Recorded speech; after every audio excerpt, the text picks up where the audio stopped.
Welcome back students. आज का हमारा टॉपिक है लैंड रिसोर्सिस। तो लैंड रिसोर्सिस में पहले हम ये जान लेते हैं कि आज हम क्या क्या बातें सीखने वाले हैं, है ना। रिसोर्स का मतलब ये है कि लैंड हमारे फ़ायदे के लिए कैसे इस्तेमाल होती है, फ़ायदेमंद चीज़ है, एक बात। तो ये तो हो गया हमारा टॉपिक, है ना। इसके ऊपर ये दो जगह मैंने इनको मेन वो बनाया है कैटेगराइजेशन, यानी लैंड का यूटिलाइजेशन क्या है और कितने कितने परसेंट लैंड की कहाँ कहाँ में यूज़ होती है, इसमें हम परसेंटेज इसका जानेंगे। टॉपिक वही रहेगा, यूटिलाइजेशन ही, ठीक है। और यहाँ पर इसका परसेंटेज। फिर लैंड में जो डिग्रेडेशन है, जो खराबी आ जाती है, कैसे लैंड डिग्रेड हो जाती है, यानी पैदावार होनी बंद हो जाती है, नुकसान हो जाता है लैंड का, तो उसको बचाने के लिए हम क्या कर सकते हैं, क्योंकि हमारे लिए रिसोर्स है, ठीक है। यूटिलाइजेशन, और कितने परसेंट लैंड खेती में इस्तेमाल हो रही है, कितने परसेंट फॉरेस्ट में हो रही है, कितने परसेंट जो है खाली पड़ी हुई है एग्रीकल्चर में, ये सब इसमें यूटिलाइजेशन में है ना। तो यूटिलाइजेशन उसका पैटर्न और इसका डिग्रेडेशन लैंड का किन कारणों से होता है और इसको हम कैसे कंजर्व करेंगे, ठीक है। तो चलिए हम लोग शुरू करते हैं हमारा टॉपिक आज का। सबसे पहले ये हो गया हमारा लैंड रिसोर्स, है ना। तो मैं मोबाइल को ज़रा इधर घुमा लेता हूँ ताकि थोड़ा आसानी हो जाए, आप भी घुमा लीजिएगा।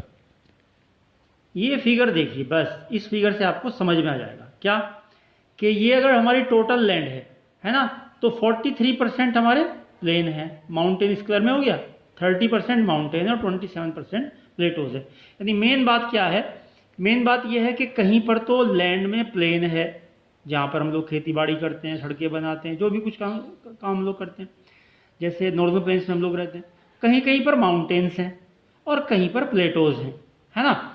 तो लैंड इस तरह से, चाहे प्लेन हो, चाहे माउंटेन हो, चाहे प्लेटोज हो, वो हमारे लिए रिसोर्स होती है। बस ये इतनी सी बात, ठीक है ना। तो इसमें बहुत ज़्यादा कुछ याद रखने की बात नहीं है, बस ये है कि लैंड या तो प्लेन होगी या माउंटेन होगी या प्लेटोज हैं, ये तीनों ही हमारे लिए इस्तेमाल के हैं। प्लेन में हम लोग खेती बाड़ी कर सकते हैं, माउंटेन में हमारे वाटर रिसोर्सिस होते हैं, रिवर्स होती हैं, वहाँ पे स्पीड बहुत ज़्यादा होती है, वेलोसिटी होती है पानी की, तो हम उससे क्या करते हैं कि पावर प्रोजेक्ट्स बना सकते हैं और बिजली बना सकते हैं। और प्लेटोज में क्या है, वहाँ पर मिनरल्स बहुत ज़्यादा हैं, जैसे कि आयरन है, कोल है, एल्यूमिनियम है, कॉपर है, ये सारे मिनरल्स प्लेटोज के अंदर मिलते हैं। तो लैंड इस तरह से ये सब तरह से हमारे इस्तेमाल की चीज़ है ना।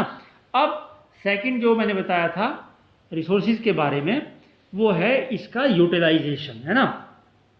तो यूटिलाइजेशन में मेरे पास 5 पॉइंट है, ठीक है ना, कि क्या क्या। देखो, खेती होती है तो सबको मालूम है, लैंड के ऊपर एग्रीकल्चर होती है।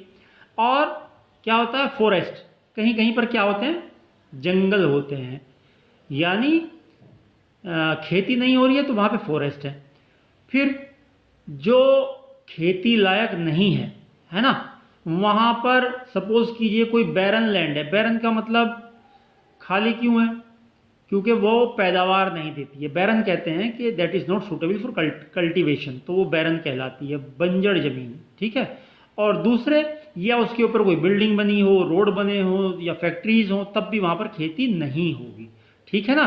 नॉट अवेलेबल फॉर कल्टीवेशन, ये इसमें एक्सप्लेनेशन हो गया इसका, कि या तो बैरन है, पैदावार हो ही नहीं सकती, या हमने वहाँ पे बिल्डिंग बना ली तो खेती कैसे करें, सड़कें बना ली, फैक्ट्री बना ली, तो फॉरेस्ट हो गया, या ये खाली पड़ी हुई जमीन है। अच्छा, इसके अलावा यहाँ पर हम लोग देखें कि अगर ग्रेजिंग है, ग्रेजिंग लैंड है, तो भी खेती नहीं कह सकते हम लोग, जानवरों को चराने के लिए हम लोग ने छोड़ी हुई है, तो ये ऐसे हो सकती है।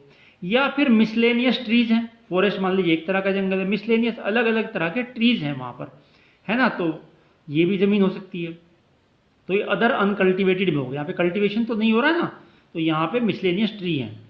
इसके बाद में एक वेस्ट लैंड, अगर 5 साल से ज़्यादा ज़मीन खाली पड़ी हुई है ना, यानी पैदावार उसमें हो सकती है, फर्टाइल भी है, हम लोग नहीं कर रहे हैं, और 5 साल से ज़्यादा हो गए तो वो वेस्ट हो जाएगी ज़मीन, इसको कल्चरेबल वेस्ट कहते हैं। कल्चरेबल है, हो सकती है उसके ऊपर खेती, पर वो वेस्ट पड़ी हुई है।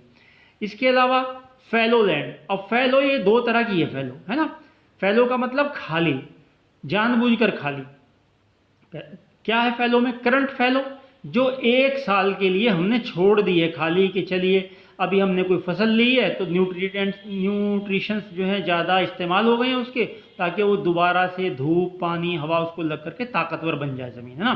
तो 1 साल के लिए खाली छोड़ी है अगर हमने, या 1 साल से कुछ कम टाइम के लिए, तो वो खाली है करंट फैलो, ठीक है जी। और अदर देन करंट फैलो यानी 1 से 5 साल के बीच खाली पड़ी हुई है, 5 से ज़्यादा में तो वेस्ट ही कहलाएगी, लेकिन 1 साल के लिए करंट फैलो, करंट का मतलब होता है अभी, है ना। तो करंट फैलो अभी जो खाली है 1 साल के या कम के लिए, और 1 से 5 साल तक के लिए अदर देन करंट फैलो, और 5 से ज़्यादा में हमने कह दिया वेस्ट। तो ये होगी सब खाली ज़मीनें पड़ी हुई हैं 1 साल के लिए, 5 साल के लिए, 5 साल से ज़्यादा के लिए, है ना। अब आते हैं हम लोग कहाँ पर, नेट सोन एरिया। इसको समझ लीजिए ज़रा, इसमें थोड़ा कन्फ्यूज़न हो जाता है कई बार बच्चों को। इसमें 2 वर्ड है, एक तो है ग्रोस क्रॉप्ड एरिया, एक है नेट सोन एरिया। तो आप समझें कि नेट क्या होता है और ग्रोस क्या होता है। तो नेट जो है, मान लीजिए आपकी कोई फैक्ट्री है, आपकी इनकम है, तो जितनी भी इनकम आपने कमाई है ना, जितना आपका प्रोडक्ट जितने में सेल हुआ, अभी कोई खर्चा आपने निकाला नहीं, उसमें सैलरी नहीं निकाली, टैक्स नहीं निकाला और चीज़ें नहीं निकाली, खरीद, तो वो सिर्फ आपकी सेल हुई है, वो तो होती है ग्रोस सेल अकाउंट्स में, मैं आपको बताऊँ है। और नेट का मतलब, नेट इनकम क्या होती है, ये तो इनकम आपकी होगी जितना आपने बेचा सामान, लेकिन उसमें से खर्चे भी तो निकालेंगे, खर्चे निकाल करके उसको कहेंगे नेट। तो नेट जो है वो छोटी टर्म है, लेस है, और ग्रोस मोर है, ठीक है। तो यहाँ पर चूंकि हम लोग अकाउंट्स की बात तो नहीं कर रहे हैं, हम तो यहाँ पर लैंड की बात कर रहे हैं। तो नेट सोन एरिया वो कहलाएगा जितनी ज़मीन पर खेती हो रही है, सो के मैंने बीज बोना, सोन जो बोई जाती है हर साल, कितनी ज़मीन बोई जाती है टोटल, तो वो तो हो गया नेट सोन। लेकिन अगर 1 से ज़्यादा फसलें हम लोग ले रहे हैं, सपोज कीजिए आपने क्या किया कि एक बार आपने गेहूं बो लिया, फिर आपने जो है धान की फसल, चावल वगैरह वो लगा दिए, और बीच में कई बार आप मक्का वगैरह और चीज़ें कर लेते हैं, है ना, तो वो कई बार काउंट हो गई। अब सपोज कीजिए गन्ना आपने बोया, गन्ना तो 1 साल में 1 ही बार होगा, लेकिन ये फसलें कई कई हो गई, तो ये कई बार ये जो हमारा एरिया है ये काउंट हो जाएगा, तो ये ग्रोस क्रॉप्ड एरिया में आ जाएगा, ठीक है। तो ये क्या रिवाइज करने की ज़रूरत है, तो इस तरह से मैं मोबाइल को घुमा करके इसको रिवाइज कर देता हूँ। यूटिलाइजेशन में चाहे तो वो खेती के लिए इस्तेमाल हो रही है, या फिर वो फॉरेस्ट के लिए है, जो फिर या वो बैरन पड़ी हुई है, या वहाँ पर बिल्डिंग, रोड्स, फैक्ट्रीज हैं, है ना। और बाकी और कैसे खाली हो सकती है, ग्रेजिंग के लिए खाली है, जानवरों की ग्रेजिंग के लिए, या मिसलेनियस वहाँ पे ट्री है। अच्छा, 5 साल से ज़्यादा खाली पड़ी हुई है वो वेस्टलैंड कहलाएगी, 5 साल तक है अदर देन करंट फैलो, 1 साल के लिए खाली है करंट फैलो, ठीक है। और ये नेट सोन एरिया और ग्रोस मैंने आपको बता दिया है। तो ये 5 पॉइंट आपको थोड़ा ध्यान से अलग कॉपी पर लिख करके लर्न करने पड़ेंगे कि ये जो है forest, land not available for cultivation, other cultivation, समझा मैंने आपको दिए हैं, या क्वेश्चन आंसर जब आप करेंगे, है ना, तो क्वेश्चन आंसर में ये आप लर्न कर लेंगे, पर समझा दी मैंने सारी चीज़ें। अब देखिए आप लैंड यूज का पैटर्न, यानी अब हम आ गए हैं कहीं पर, जो मैंने बताया था आपको कि लैंड का यूटिलाइजेशन भी पढ़ा है। पैटर्न में हम क्या करने वाले हैं कि कितने पैटर्न में क्या चीज़ इस्तेमाल हो रही है। पैटर्न डिफाइन होता है 2 बातों से, फिजिकल और ह्यूमन, है ना। कि फिजिकल फैक्टर मतलब ये है कि वहाँ पर प्लेन है, माउंटेन है, प्लेटोज है, क्या है, उसके हिसाब से पैटर्न तय हुआ कि हमें क्या करना है वहाँ पर, है ना। ह्यूमन फैक्टर, और उसके ऊपर भी डिपेंड करता है कि वहाँ की आबादी कैसी है, वहाँ का कल्चर कैसा है, ट्रेडिशन कैसे है। मान लीजिए वहाँ पर वो हमारे जो आदिवासी लोग रहते हैं ना, तो वो लोग क्या करेंगे, वो फॉरेस्ट को पसंद करेंगे बजाय इसके कि वहाँ पे खेती बाड़ी करें।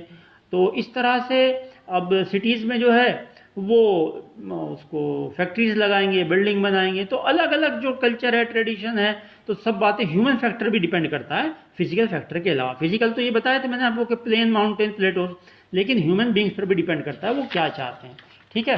तो अब मैं बताऊं उसका पैटर्न। तो पैटर्न में ये बहुत सारी फिगर जो हम ऑलरेडी बता चुके हैं आपको, यूटिलाइजेशन कहाँ कहाँ होता है, तो इसमें ये परसेंटेज वाइज दिखाया गया है ना, कि कितनी बैरन है, कितनी नॉन एग्रीकल्चरल है, कितने पास्चर्स हैं, कितने ग्रेजिंग है। बस सबको याद रखने की ज़रूरत नहीं है, मेन बात बता देता हूँ। ये अगर आप देखें ये 60-61 का है आंकड़ा, और ये 2008-9 का है।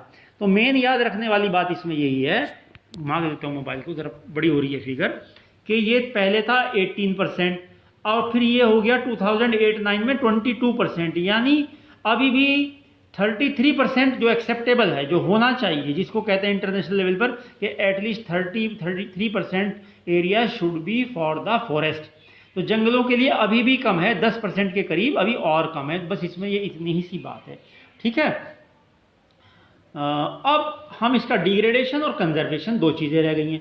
अब लैंड खराब कहाँ से होती है, डिग्रेडेशन कहाँ से हो जाता है उसका, है ना। तो डिग्रेडेशन इसलिए समझ रहे हैं क्योंकि हमें फिर कैसे उसको बचाएं ये भी जानना है, क्योंकि हमारे काम की चीज़ है। तो डिग्रेडेशन कहाँ से होता है कि डिफोरेस्टेशन, जंगल को काट दें, ज़मीन खराब हो जाती है। ओवर ग्रेजिंग कर दें, वहाँ पे घास रहे नहीं, बारिश आएगी तो टॉप सोयल तो चली जाएगी। या माइनिंग करते हैं वहाँ पे, उससे ख़राब हो जाता है ना। तो ये यहाँ पर फिगर में समझाया गया है। वाटर इरोडेड एरिया यानी कि कहीं पर पानी के बहाव से ख़राब हो जाता है चीज़, ये जो ब्लू कलर में है ये वाटर इरोडेड। इतना जितनी भी हमारी लैंड जो है वो वेस्ट होती है, ज़्यादातर वाटर इरोडेड एरिया से होती है ना। दूसरी बात, फॉरेस्ट डिग्रेडेड, यानी फॉरेस्ट तो वहाँ पर हैं लेकिन उनकी क्वालिटी नहीं है ना। या तो उनमें कोई बीमारी आ गई है, या पेड़ कम रह गए हैं, या हमने डिफोरेस्टेशन शुरू कर दिया है, तो ये डिग्रेडेड एरिया फॉरेस्ट का हो जाएगा, है ना। तो ये दिखाया गया है यहाँ पर इतने % है। कहीं पर बहुत ज़्यादा अगर हम पानी देना शुरू करते हैं, खेतों के अंदर पानी खड़ा रहता है तो पानी में कुछ सॉल्ट होता है, नमक होता है, तो उससे सैलाइन हो जाता है ना। तो ये मिट्टी सैलाइन हो जाएगी तो पैदावार कम देगी, एल्कलाइन हो जाएगी तो भी पैदावार कम देगी। या कहीं पर सूखी ज़मीन है, घास नहीं है, रेतीली ज़मीन है, तो वहाँ पर विंड आने से विंड से इरोडेड हो जाएगा। तो ये सारी चीज़ें हमारा डिग्रेडेशन की हैं, है ना। कई बार क्या होता है कि सीमेंट फैक्ट्री है मान लीजिए, और सीमेंट फैक्ट्री में क्या होता है, चूना पीसते हैं, लाइमस्टोन, और पीसने से डस्ट उगती है, डस्ट जाकर के ज़मीन पर जम जाती है तो पानी को फिल्टर नहीं होने देती, तो हमारी ज़मीन ज़्यादा जो है वो वेस्ट हो जाती है, वो कल्चरेबल नहीं रहती, फर्टाइल नहीं रहती। तो इस तरह से ये सारी चीज़ें मैंने आपको बताई। अब इसका बताएंगे कि इसको हम लोग कैसे कंजर्व कर सकते हैं। तो यही कारण जो हमने बताए, जो कारण है कि भाई ये यहाँ पर वाटर इरोडेड एरिया है या और है, क्या करें, एक तो ज़्यादा जंगल लगाएं, है ना। क्वेश्चन बनता है what are the ways to solve the problem, क्या है, एफोरेस्टेशन करें और मैनेजमेंट करें। ग्रेजिंग का उल्टा सीधा इतना ग्रेजिंग ना कर लें कि वो वहाँ पे फिर वाटर इरोडेड हो जाए सारा एरिया।